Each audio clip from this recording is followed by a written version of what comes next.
All right. If you're always accusing yourself, even where you know you're not wrong, you always meet people that are ready to confirm your thoughts, and they will accuse you for what you never did. And you wonder, why is it that things are wrong every time around me? No. It's a certain energy, a frequency that you are emitting from your brain, which is the activity of the mind. And things of like nature are gravitating towards their tribe. These thoughts are there. Wow. God did not impose the minds on your brain. He gave your brain the ability to go out there and think upon these good things. Oh, wow. And as you do that, look at it. From God's own perspective, he's even saying, as a man thinketh, so is he. Every part of your body, do you know that, okay, breathing is a function of the brain. To think there is a part of the brain that regulates breathing. You are thinking of breathing every time you breathe. You are thinking of breathing. And that part, if that part forgets to remember to breathe, you die. No, there's not even a single part of your body. Imagine digestion. It's a function of the brain. To think that you are thinking of digesting. You can't even think of that because you are not aware of that thought. Yet the brain is already thinking. That's why you're able to digest. So signals are being sent to every part. So as a man thinketh, so is he. You are what you are thinking. You are what you are thinking. That's why then you see, be ye transformed by the renewing of the mind. I beseech you by the mercies of God. We know, don't worry. Transformation of life is as a result of the renewing. You approach the human mind. By the mind, if we can change what you are thinking, if we can influence your brain to get rid of the wrong mind that you have, and then you get the right mind, it becomes the transformation of the entire being. So in every sector that you find yourself in, whether it's a gathering or it's a group that you belong to, it's a church. Prefer a ministry that addresses your brain. It is only that ministry that is capable of bringing transformation to its members. Wow. That's right. If I can influence you to think and advise you on not to pick death, pick life. Eat the tree of life, don't eat the tree of knowledge. Then you become your thinking, you become your reasoning. Do you have it in your head? What is your highest level of success that you've had as a concept? What do you consider success? What do you consider abundance?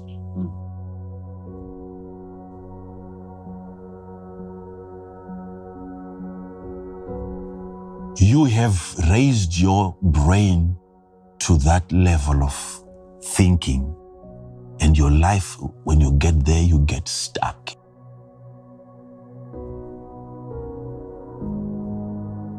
What makes you think that having a lot of money will destroy your relationship with God? You have thought it's a mind that you have acquired, and you can only serve God to that level of acquisition or abundance or lack. How come with you, insufficiency would mean the arrival of God? Yet when the same God is to approach Peter with a different business mentality, he performed a miracle, which is called the great drought or a great catch. To an entrepreneur, a business-minded individual, not a church folk, not a Pharisee. Jesus went into the business sector. He went to the sea. Yes. And in order for him to convince them that he was Lord, Yes. he raised them, he pushed them into abundance. Yes. The catch was great, to a point where Peter said, I'm a sinner. There was no preaching on righteousness. Simply multiplication, increase on money. He began to confess his sins. It depends with your mentality. With your mentality. They left everything and followed him because he had demonstrated abundance, not lack. So what's the reason behind your following God? I don't follow God because of his things. What's the reason why you follow him?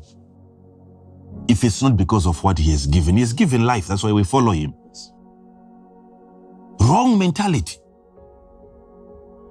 So if you can enlarge your capacity to conceive, if you can ponder upon certain lights that God has spoken into being, which are in form of thoughts, and you meditate upon these things, you are becoming that. Even before you acquire them, you are becoming that. So, whatsoever things be pure, think upon these things. What is the danger of not thinking upon the pure? You attract the impure, the imperfect. So it's an exercise that you can start at any time. Reprogram your brain. Thank you, Father. You have chosen wrong thoughts. Thank you. So what do you do? Now I'm coming back to the issue that I've told you about, that if you had set your brains on the right path, there are things that you should never think upon. Things should be of a good report. Those are the things that you should think about. All right. There are certain books that you must never read. Because by reading certain things, you have chosen what you want to know. And yet what you want to know in that instance is useless. Do you know what you have chosen? Do you know what you have not chosen by choosing? Okay. If you choose to go, you have chosen not to stay. If you choose to run, you have chosen not to walk. What do you know what else that you have chosen? That's why people can go to school and they have the right to choose the subjects. I want to do chemistry. How about Shona language? You say, I'm not interested. By choosing chemistry, you've just chosen what you don't want to know. What you don't know is what you have chosen not to know. It's a choice. It's given to the brain to choose. It's mind. You can make a decision today. I want to be better in a certain area, but that area is not external. First and foremost, the area has to be nurtured within you so that when you identify that area, that external area is identified by an external developed what? Area. So that you know God by God. So that when you see a tree, it is the tree in you that sees a tree. You see? Yes, sir. How come you can pick a glass of water, even if it's orange juice, and you drink and you say something is wrong with this orange juice? Yes. There's a pre-programmed test. There is the original state in its pure form that you have thought of, that you have tested before, and it was kept as memory. Wow. So when you come across the impure, there's no match. There's a conflict between the two. This cannot be orange. There's something else with this drink. I'm not interested. You don't like it. Why? Who is saying I'm not interested? It's not even you. It is the orange. I cannot get married. I cannot be unequally yoked to that external orange. We are not of the same nature. That's how you know things are wrong, because you are full of right. Wow. That's how you know danger when it's about to occur, because you are full of peace. Wow. But then you resist now. You resist. You can say, I don't want to have violence into me because it's not what I carry. You don't give it access. There cannot be a union of these unlike pause. You resist things that are not yourself. I cannot be shortchanged. I cannot be downtrodden. That's not what I'm practicing. I never thought of that. Why should it happen to me? If it's to happen, it's an occurrence, but it can't be permanent. Thank you. So the act of resisting, Father, is that by virtue of continual meditation on the right thing? How do we go about resisting the wrong thing when it is gravitating? It's not you. It is the right thing.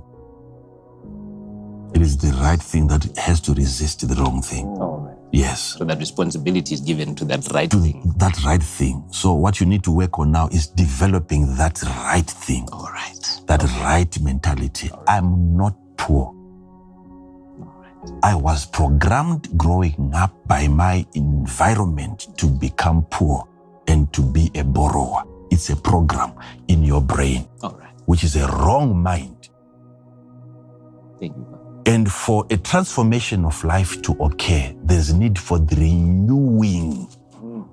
Yes, right. And for you to renew the mind, that the renewing of the mind is the renewing of the brain, but we have to replace. We have to delete certain thinking patterns that you have acquired from your ancestors. Wrong concepts concerning money. Then we reprogram you now. We feed you with the right things.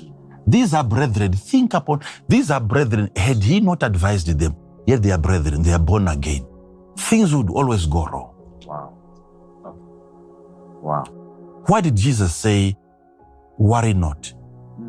You should not worry. Take no thought about tomorrow. The thought is the worry. He's the manufacturer. He gives us a manual on how we're supposed to run our bodies. And he says, guys, danger is going to happen if you are to worry. And then he goes on to say, tomorrow must worry about its own things. So it goes to show you, he's already telling you that days are intelligent. To hear the Lord telling you that it has to be the day, thinking, worrying about. So there is the brain of the day. There is the mind of the day. And we should never think on its behalf. When you inherit the thought of the day and you personalize it, it makes you sick. Your blood pressure will rise up. Because it's not your brain, it's a borrowed brain. The day must worry for its own things.